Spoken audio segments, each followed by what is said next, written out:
Cuando miramos los pueblos latinoamericanos, solemos pensar que nada queda de aquellos que habitaban estas tierras antes de la llegada de los europeos. Pero si analizamos la composición genética y prestamos atención a las culturas locales, vemos la herencia de esos pueblos mestizadas con la huella del conquistador.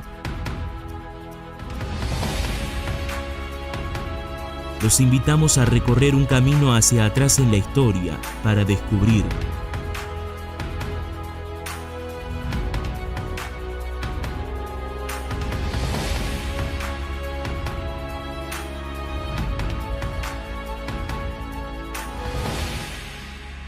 los genes de la colonia.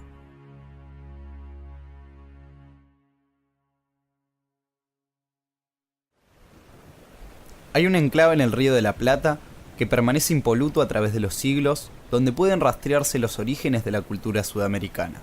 Hablamos de Colonia del Sacramento, en la República Oriental del Uruguay. En la ribera oriental del Río de la Plata se encuentra la hoy turística ciudad de Colonia. Con más de 120.000 habitantes, la ciudad conserva su casco histórico, patrimonio cultural de la humanidad, prácticamente sin cambios por siglos. Pero vayamos a la etapa precolombina para rastrear uno de los componentes genéticos fundamentales de la cultura uruguaya, los nativos americanos. Cuando los primeros barcos llegaron, no se encontraron con charrúas, sino con guaraníes. De hecho, los primeros charrúas, antes que uruguayos, serían argentinos, porque migraron hacia la banda oriental desde las actuales provincias de Entre Ríos, Santa Fe y Corrientes. De todas formas, la discusión sería inútil. Las fronteras de Estado-Nación que hoy se conocen eran inexistentes. En el territorio del actual Uruguay, no solo vivieron chanas y charrúas, sino que otros grupos indígenas también habitaron la región. Hubo minoanes, boanes, yaros y otros grupos guaraní parlantes. Los hubo recolectores y nómadas, así como horticultores que se establecían en lugares fijos por hasta cerca de 6 años, cuando la tierra se agotaba. Los grupos indígenas no desaparecieron solo por la pólvora, la espada o las ejecuciones. Enfermedades como la tuberculosis o la viruela, que vinieron de Europa en los barcos, tuvieron mucho que ver con el exterminio. Los que no se adaptaron a la forma de vida occidental combatieron y murieron. Otros se integraron a la sociedad y, discriminados por una sociedad que rechazaba lo indígena, escondieron su herencia. El proceso de exterminio de los indígenas no fue cuestión de meses o años, ocurrió a través de varios siglos, al igual que en el resto del continente americano. Según historiadores, el grueso de los indígenas se mezcló con blancos y negros, diluyendo así su cultura, rasgos y tradiciones. Los últimos indígenas de los que se supo fueron Baimacá Perú, Senaqué, Tacuabé y Guyunasa, que pasaron a la historia como los últimos 4 charrúas y fueron vendidos a un francés que se los llevó a Europa para exhibirlos. Pero aquellos que no desaparecieron, o incluso los que sí lo hicieron, dejaron su huella genética y cultural en la conformación de la población actual. Yo empecé en mis artículos de la década del 80, empezaba: Uruguay es el único país de Latinoamérica que no tiene grupos indígenas, o de Sudamérica que no tiene grupos indígenas. Y bueno, es una realidad en el sentido que si vamos a grupos etnográficos que vivan apartados del resto de las comunidades. En promedio tenemos alrededor de entre 10 y 14%. Eso es casi más o menos como que cada uruguayo tuviera un bisabuelo indígena. Obviamente, como hay mucha gente que sabe que no tiene ningún bisabuelo indígena, quiere decir que habrá otros que tengan 2 o más bisabuelos indígenas. Lo que hay ahora es como una reinvención o un reconocimiento, ¿verdad?, de grupos indígenas, pero evidentemente se ha perdido el nexo. El 1 de enero de 1680 arribó una flota portuguesa a la desembocadura del Río de la Plata, y entre el 20 y el 28 de ese mismo mes, Manuel Lobo fundó la Nova Colonia do Santíssimo Sacramento, que fue el primer asentamiento europeo y la primera más antigua ciudad en lo que hoy es Uruguay. Pero esto significó el inicio de un conflicto que duraría casi un siglo. Los españoles tomaron la fundación de Colonia como una violación al Tratado de Tordesillas, que desde 1479 dividía el mundo entre las coronas de España y Portugal. Finalmente, en 1777, y después de pasar de manos a españolas a portuguesas varias veces, España termina ocupando definitivamente la ciudad de Colonia. Sin embargo, sin lugar a dudas, este siglo de conflictos moldeó de manera muy particular la cultura y la genética de Uruguay. Tanto los portugueses como los españoles que llegaron venían en un momento en donde tanto en Portugal como en España existían monarquías absolutistas, ¿sí? O sea, formas de gobierno parecidos, instituciones parecidas, pero obviamente bagajes culturales distintos, ¿sí? El caso de los portugueses y el caso de los españoles. Pero es cierto esto de que el hecho de que los españoles hayan después controlado ese espacio, hayan desplazado un poco los vestigios o los rasgos que pudieron haber quedado con los portugueses. La dominación española trae también otro eje importante que tiene que ver con la religión. El sistema de creencias desde el punto de vista de imposición dentro de una sociedad marca el uso del idioma. Vos me dirás, bueno, pero se daban misas en latín. Sí, pero eso era un idioma particularmente para una jerarquía determinada, que era la eclesiástica. Pero el pueblo hablaba obviamente español porque, como dijimos antes, porque la lengua del dominador es la que, se instaura. Ahora, nada mejor que ver en estas cuestiones algo que es interesante. Yo siempre repito esto. El dominador cree que domina, pero las napas de la cultura de la población están impregnadas por otras cuestiones que el dominador no puede manejar. Uruguay tiene, puntualmente en esta colonia que ustedes han trabajado, que tiene que ver con la colonia Sacramento, pero en todo el país, obviamente, porque esto luego se disemina, una impronta primero portuguesa, luego española, luego el litigio entre Portugal y España, luego de ese litigio de Portugal y España, lo que había, porque había pueblos originarios allí, y luego lo que también traen desde la perspectiva de la esclavitud. Y esto genera una cultura un tanto, mestizada, como el lenguaje, un mestizaje que tiene que ver con términos que devienen de la primera ocupación, y además con tanta cercanía como ocurre con Brasil, de alguna manera, lo que genera una cultura no híbrida, sino una cultura fronteriza y mestizada. Cuando uno habla de esta cuestión del mestizaje, en el idioma no es vano decirlo. ¿Por qué? Porque va a haber términos y formatos que tienen que ver con estructuras, si queremos verlo de alguna manera, sintácticas, que tienen que ver con el idioma originario.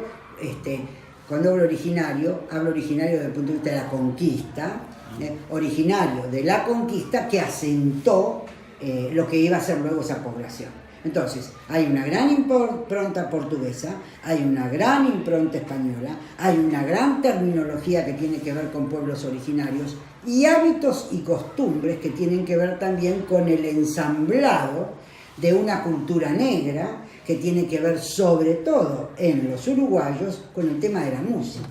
Luego de nativos, portugueses y españoles, Uruguay recibió un cuarto y muy fuerte aporte genético y cultural: el africano. Por siglos, los portugueses habían dominado el comercio de esclavos en América Latina, y cuando el exterminio de los nativos por la extensa carga en los trabajos forzados se hizo muy notable, fue necesario suplir su ausencia con esclavos traídos de África. Pero estos que llegaron como esclavos sometidos son los que hicieron uno de los principales aportes a la cultura uruguaya. Siempre cuando hay un encuentro así o un sincretismo entre, culturas, siempre como resultado sale algo nuevo, distinto a lo conocido hasta ese momento. Y creo que en Uruguay se ha dado ese fenómeno en cuanto a los africanos, a la gente que llegó como mano de obra esclava y que trajo consigo también su cultura. Se ha dado en una manera mucho más, si se quiere, contundente que lo que pudo haber ocurrido en Buenos Aires o en otras ciudades rioplatenses, ¿no?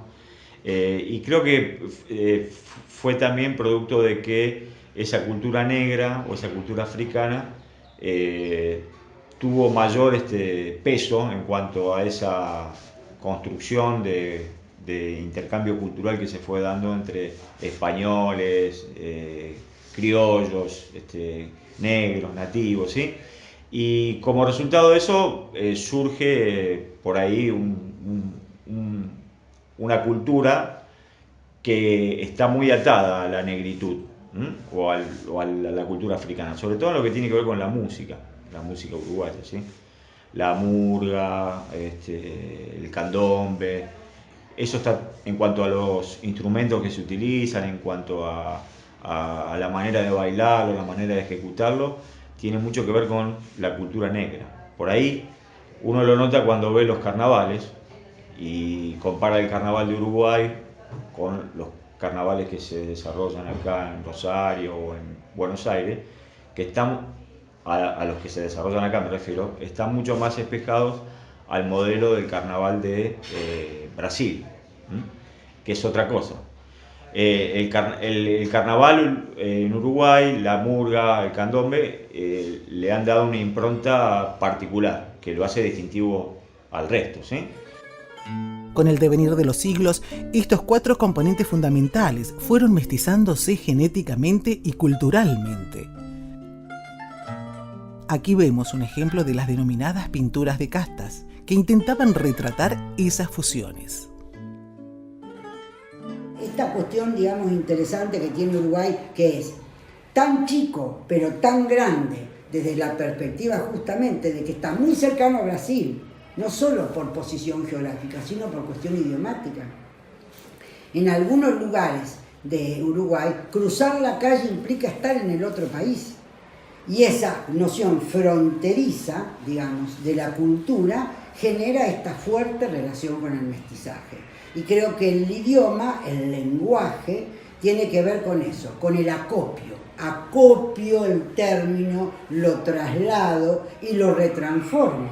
Entonces, es lógico que ese derramamiento cultural costero que hace asentamientos tenga primero la noción portuguesa, luego la noción española. Ustedes recuerdan, y en algún momento lo hemos charlado, la noción del dominador es la impronta de la lengua, porque quien impone lengua, impone cultura. Pero esa cultura que viene con esta imposición tiene detrás lo que ya estaba. Y lo que ya estaba era portugués, etnia propia, y luego lo que viene como esclavitud, que es el negro de África, y que también hace en algunas zonas de Brasil y en algunas zonas digamos, de Uruguay, esta noción de cultura absolutamente distinta a lo que nosotros conocemos, digamos. Uruguay, como país hoy, con una fuerte base en el turismo, también es un país cosmopolita desde el punto de vista de la cuestión idiomática, digamos. Pero ciertas costumbres, digamos, son propias. Y esto tiene que ver con que hablan español, pero tienen rasgos portugueses desde el punto de vista de algunos términos, de algunas costumbres, de algunos gustos musicales, que tiene que ver aquí África, que tiene que ver aquí, insisto en esta noción, en este mestizaje, ¿no? La palabra mestizaje no es un término peyorativo, es un término que tiene que ver con mezcla de, digamos. Entonces, se mezcla lo que domina con lo que estaba, con lo que intermedió, con la cultura del pueblo, porque además una cosa son los poderes y la élite y otra cosa es lo que el pueblo maneja desde el punto de vista de la cultura popular. Tras 300 años de mestizaje, la composición genético-cultural del Río de la Plata presenta características muy singulares que la distinguen en el mundo. El delicado y complejo equilibrio entre las culturas nativas, europeas y africanas crean una identidad nacional sin igual que retratan perfectamente los genes de la colonia. Que al negro inmortalizó la tregua de Benedetti, los cuentos de Morosoli, Don Joaquín Torres García, junto al Ariel de Rodó. No hay nada más uruguayo que los goles de Morena, que los quites de Cococho, que el coraje de François, que la garra de Sacía, que la magia de Oscar Moglia, la clase del negro jefe y el heroico Togomar. Nace un uruguayo que es diferente, nace en otras tierras con otra gente, llevará en el alma los tamboriles, aunque hablen otro idioma sus chiquilines.